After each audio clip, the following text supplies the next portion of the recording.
Graça e paz, meus amados irmãos, estamos mais uma vez reunidos, agora para o nosso pequeno grupo das quartas-feiras.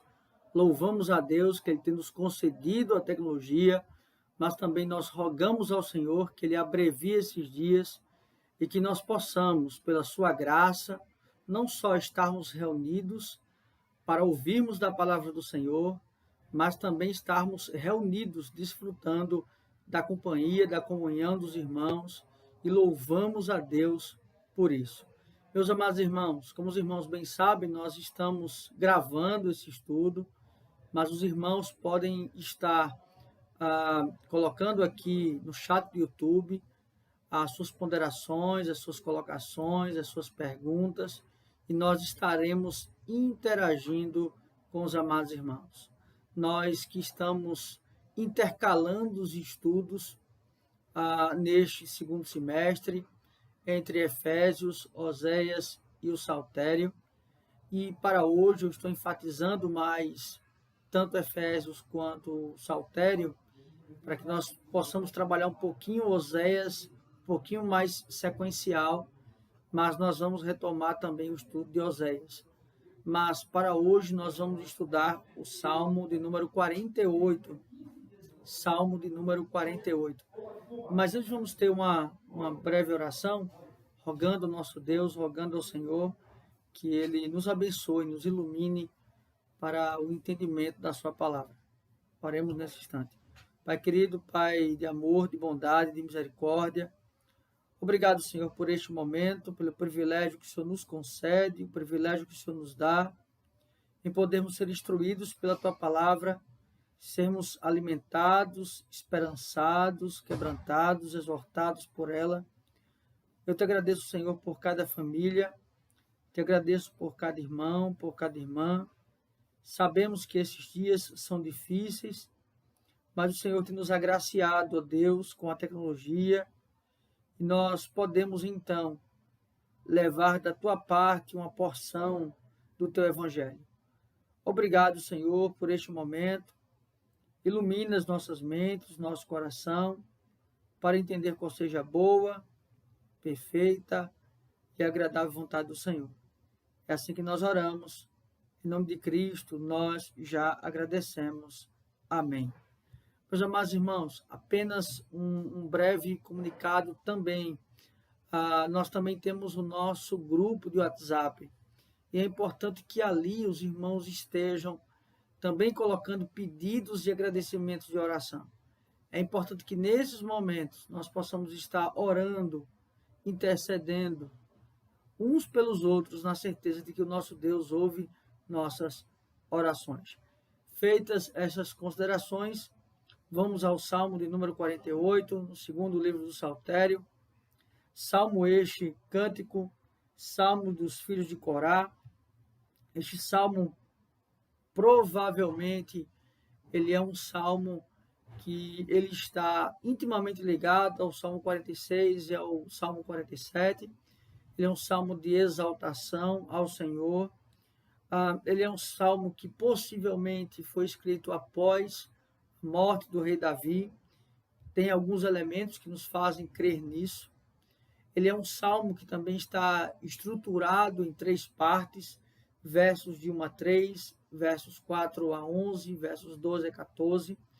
Nós vamos observar que este salmo, ele sobretudo, ele vem para enaltecer a Deus, mas também o aspecto da cidade do rei, ou a cidade de Deus. Nós vamos observar que essa concepção de cidade ou de fortificação, ela não só está atrelado ao âmbito do Antigo Testamento, mas aqui ele nos leva a pensar, a nos esperançar, a nos animar por uma cidade celestial. Então, este salmo ele fala principalmente acerca da igreja, dessa esperança que a igreja tem em ter então uma cidade preparada, uma cidade planejada, onde habitará para todo sempre com o seu Senhor, com o Senhor Jesus Cristo. Dito isto, vamos então, verso a verso, explicando o salmo e tentando extrair aquilo que o nosso Deus tem a falar aos nossos corações. O Salmo assim ele começa: grande é o Senhor e muito digno de ser louvado na cidade do nosso Deus. Primeiramente aqui, esse grande é o Senhor é um aspecto de exaltação a Deus. Ele começa dizendo o quanto Deus é grande. Aqui não é um aspecto de dar ou atribuir um tamanho ou mensidão no sentido de limitação a Deus, mas é dizer a concepção incomparável, inconfundível, inimaginável é o Senhor. Claro que aqui sempre, né, esse Senhor aqui é o nome pronunciável de Deus, o tetragrama, então aqui ele está dizendo todo o aspecto dos atributos de Deus e muito digno de ser louvado. Aqui então ele primeiramente ele fala deste nome que é grande, que é incomparável, também impronunciável e muito digno de ser louvado.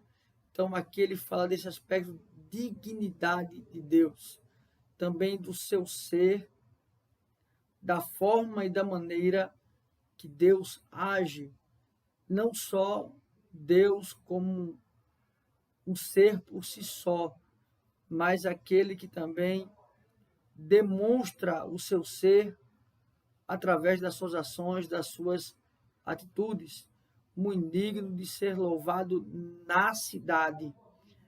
É interessante aqui porque ele está atribuindo aqui que Deus está em um lugar, mas na verdade é que ele está nos tensionando a pensar que Deus se revela em algum lugar, e isso ele está indo para o Antigo Testamento. Veja só, ele vai atribuir aqui a Jerusalém e a Sião, lembrando que é em Jerusalém, em Sião, que está a Arca da Aliança, é também nessa cidade, é em Sião que é colocado então o templo. Então nós temos que pensar aqui que este Deus é muito digno de ser louvado na cidade, e aqui não é limitando o louvor a Deus a um lugar, mas é dizendo que aonde Deus se revela, nesta cidade, na cidade do nosso Deus, na cidade do nosso Deus. Então perceba que aqui ele está atribuindo esta exaltação a Deus, esta localização. O que ocorre? A cidade de Jerusalém ela era muito perseguida, ela era muito visada para ser tomada. Então aqui ele está dizendo que este lugar de habitação de Deus, de proteção de Deus, é o lugar onde se deve louvar a Deus. Aqui é no sentido revelacional, não é ele dizendo que o enaltecimento de Deus só está em um lugar, mas aonde Deus se revela. Percebe? Aqui é um chamamento, se nós fôssemos também atribuir à igreja, para dizer que Deus se revela ao seu povo no culto público, no culto solene, é onde Deus então ele é louvado, ele é engrandecido, não que nos outros dias não sejam, mas o povo tem como dever enaltecer, engrandecer a Deus, também no seu santo dia, no dia de convocação, e este enaltecimento, ele só é possível através do culto público presencial. Temos que colocar isso. E quando ele fala ao nosso Deus, percebe que ele se inclui nesse povo da aliança ao nosso Deus. Seu santo monte, belo e sobranceiro, é a alegria de toda a terra, o monte Sião para os lados do norte, a cidade do grande rei. Percebe que aqui então ele nos dá um direcionamento, seu santo monte. Aqui não é o monte que é santo, a questão do misticismo ou ter que orar no monte. A ideia não é que o monte por si só ele é santo. Mas este monte, o Monte Sião, foi o monte que o Senhor decidiu se revelar ao seu povo. Então, a santidade não está no lugar, a santidade não está no objeto, mas ela está porque o Senhor assim o estabeleceu. Então, este monte é santo porque Deus é santo, porque Deus se revela ali. Então, nós não podemos nos apegar, percebe, às coisas, mas sim nos apegar ao Deus que estabeleceu todos esses simbolismos.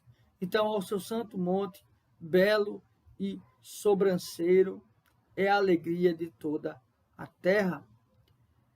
Aqui é o regozijo de toda a terra. E quando ele fala aqui de terra, é justamente Deus se revelou em um local, na antiguidade, e isto é alegria para toda a terra. Ou seja, todos são chamados, são convocados a se alegrar em Deus, aonde Ele estabelece. Então, é a alegria de toda a terra, é o regozijo de toda a terra. E aqui, esta terra aqui é porque o povo de Deus, o povo da aliança, ele reside nos 4 cantos da terra. E eles devem convergir para um único lugar, onde Deus se revelar. Então, aqui é esta questão, ele é a alegria de toda a terra. O Monte Sião para os lados do norte. Ele dá, então, aqui o direcionamento, a cidade do grande rei. Percebe que aqui ele justamente ele diz isso, aquele que está entronizado, porque a exaltação é justamente isso, a entronização de Deus, do grande rei. Muitos reis, nós podemos citar, por exemplo, Senaqueribe, muitos reis tentam tomar Jerusalém. Muitos reis tentam vir com seus exércitos sobre a cidade de Jerusalém. Mas há um rei que governa essa cidade. Este rei é o próprio Deus, a cidade do grande rei. Portanto, esses reis que tentam a todo instante destruir, dissipar Jerusalém, eles são impedidos, eles são derrotados, eles são frustrados pelo grande rei. Percebe que aqui nesse sentido de exaltação, ele começou grande é o Senhor e agora ele é o grande rei. Ele faz esta referência, ele vai dizer, nos palácios dela, Deus se faz conhecer com alto refúgio. Nos palácios dela, Deus se faz conhecer com alto refúgio. Nos palácios, ou seja, nos lugares estabelecidos. E aqui os palácios não só está uma ideia de pompa, mas também uma ideia de intramuros. Deus se revela ao seu povo, porque esse se faz conhecer é justamente a concepção de que Deus se revela como o alto refúgio. O que ele então está dizendo? Que o povo de Deus se refugia dentro da cidade. O povo de Deus se refugia nos palácios. E dentro da cidade Deus está se fazendo conhecer. Deus revela a sua vontade como alto refúgio. Ou seja, é onde o povo se esconde. É para onde o povo se dirige para Deus. Em momentos de aflição, em momento de angústia, em momento de perseguição. É nesse momento que as pessoas buscam refúgio, proteção, consolo, descanso em Deus. Deus se faz conhecer como um alto refúgio. Aqui ele trabalhou a exaltação e agora ele vai trabalhar essa concepção da misericórdia, da graça de Deus. De Deus, então, não só se fazer ser exaltado, mas também ele ser buscado, né? A ideia de buscar a Deus. Por isso, eis que os reis se coligaram e juntos sumiram-se. O que ele está dizendo aqui? O rei está entronizado. O rei é exaltado. E percebe agora que esta misericórdia de Deus, este rei que é buscado pelo seu povo, o que ele faz? Ele vai ao encontro dos adversários, ele se coloca então ao encontro dos adversários. E esses reis fogem da mão do Senhor. Eles fogem do castigo de Deus. Então, não há exército que possa conter a proteção, o cuidado, o senhorio, o reinado de Deus. Então, percebe que o que ele está nos dizendo é que, ora, se o povo passa por aflição, Deus continua no controle. Se o povo tem qualquer tipo de situação adversa, Deus continua no controle e no trono. E então ele vai ao encontro dos seus adversários e eles saem em retirada, eles batem em retirada. Bastou-lhes vê-lo e se espantaram. Percebe o terror e o tremor que causa a presença, e aqui, enquanto nos primeiros versos a exaltação, um Deus glorioso e um Deus gracioso, o que está se manifestando aqui? O Deus de justiça sobre aqueles reis que perseguem o seu povo, os reis que decidem destruir a cidade fortificada, aqueles que desejam então destruir o povo de Deus. E ele vai dizer, tornaram-se de assombro, tomaram-se de assombro e fugiram apressados. Percebe? Até mesmo o ímpio, quando ele se depara com a justiça de Deus, ele se demonstra fraco diante do Senhor. Ele reconhece o poder de Deus e ele foge de medo, ele foge aterrado, apavorado, assombrado. Percebe? Tamanha é a ira de Deus. E é isso, meus irmãos, que ocorrerá com os ímpios. Eles ficarão aterrados, eles ficarão assombrados com o poderio do Senhor. E ele vai dizer, o terror de ali os venceu e sentiram dores como de parturente. Percebe que aqui então, quando ele fala desta dor de parto, a dor de parto estabelecida não o parto em si, não o nascimento, não a vida, mas a dor de parto foi uma punição a Eva. A dor de parto, ou aumentar esta dor de parto, ela veio após a queda. Então aqui ele fala aqui desse aspecto punitivo, ou seja, o quanto eles vão sentir, o quanto eles vão sofrer, sentiram dores como a de parturente. Então aqui ele está dizendo que eles não só eles vão ver, mas eles vão sentir. Eles vão de fato sentir. E no verso 7, ele vai assim dizer, como o vento oriental destruístes nas de Tarse. Aqui ele vai falar justamente os naus de Tarse. Aqui ele fala justamente para o Oriente. Percebe que a ideia do Oriente é sempre mais afastado do Éden. E ele está dizendo, como o vento oriental destruístes as naus de Tarsis. Aqui ele está falando das navegações, dos navios. Os inimigos, eles montam frotas, eles montam navios, eles montam exércitos, mas Deus vem com o vento oriental.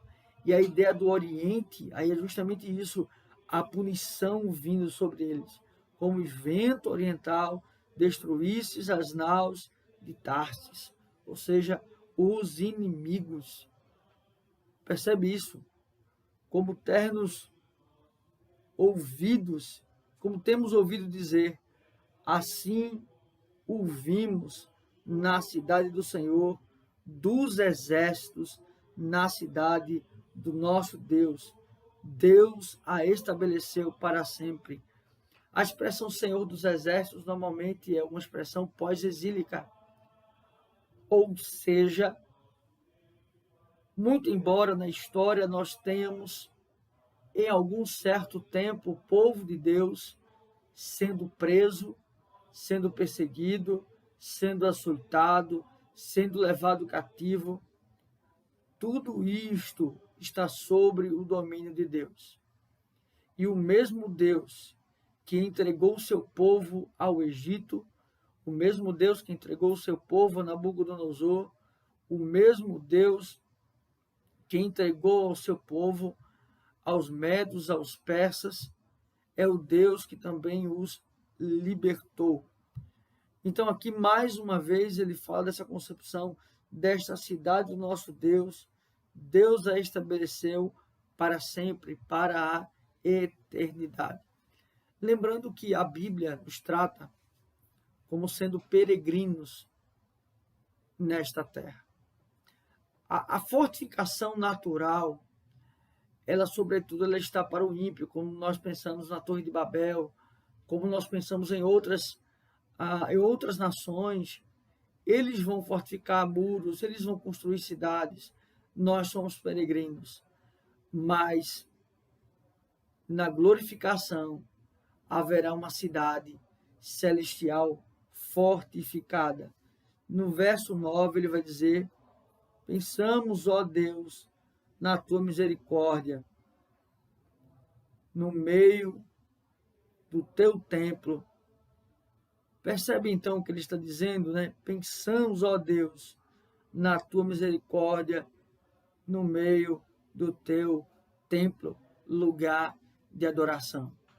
O que é interessante é o pensamento voltado para Deus na adoração. O pensamento voltado para Deus, onde Deus se revela. Isso serve muito para nós, no culto, por exemplo. Qual tem sido a nossa postura no culto? Será que estamos sendo desviados no momento de culto para pensarmos em nossos problemas, em nossas contas? Pois aqui o nosso pensamento deve estar voltado para Deus. A nossa mente deve estar encharcada de Deus. O nosso pensamento é na misericórdia de Deus, na graça de Deus, na justiça de Deus, na santidade de Deus, na bondade de Deus. Então aqui ele está dizendo no meio do templo, ou seja, no aspecto da centralidade do culto ser então o pensamento todo para Deus. Verso de número 10 vai dizer: como o teu nome, ó Deus, assim o teu louvor se estende até os confins da terra, e a tua destra está cheia de justiça. Percebe que aqui ele está dizendo que este Deus ele é reconhecido, ele é enaltecido, ele é temido, ele é louvado nos quatro cantos da terra.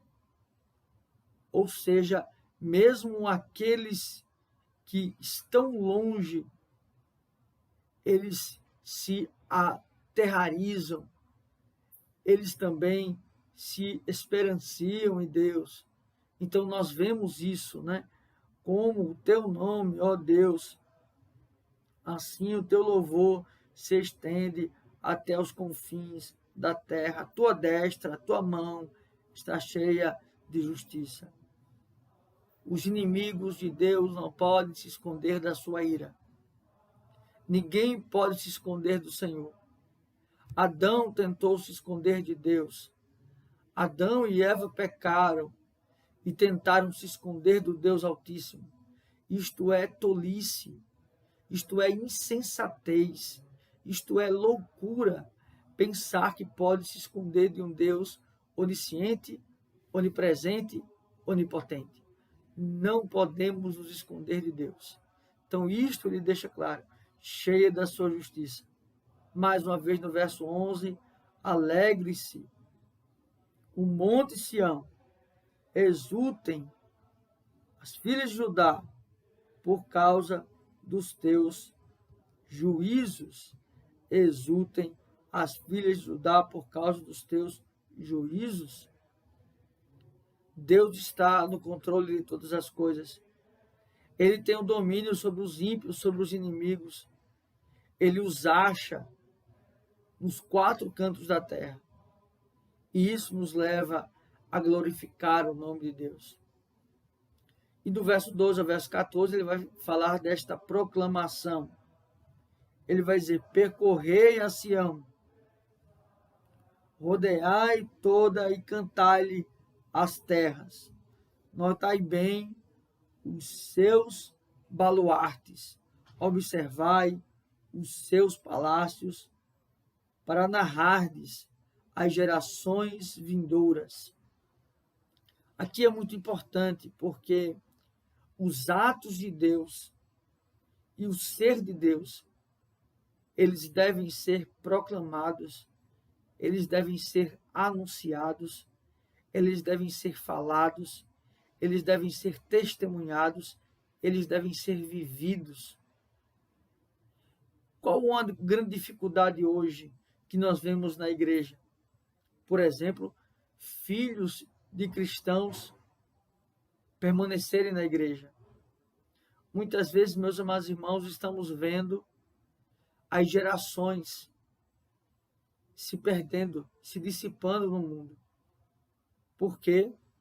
Claro que, em primeira instância, está a soberania de Deus, está a eleição de Deus, está o ato salvífico, redentor, regenerador de Deus, mas há uma responsabilidade humana em paralelo, não que seja sinergística, mas monergística, todo o ato de Deus. Mas, ao mesmo tempo, é dever dos pais, é dever da família, ensinar a criança no caminho em que deve andar. É dever daqueles que têm a responsabilidade legal de ensinar a palavra, de proclamar a palavra, de anunciar a palavra, o evangelho às suas gerações. Então, aqui ele está dizendo isso, esta proclamação.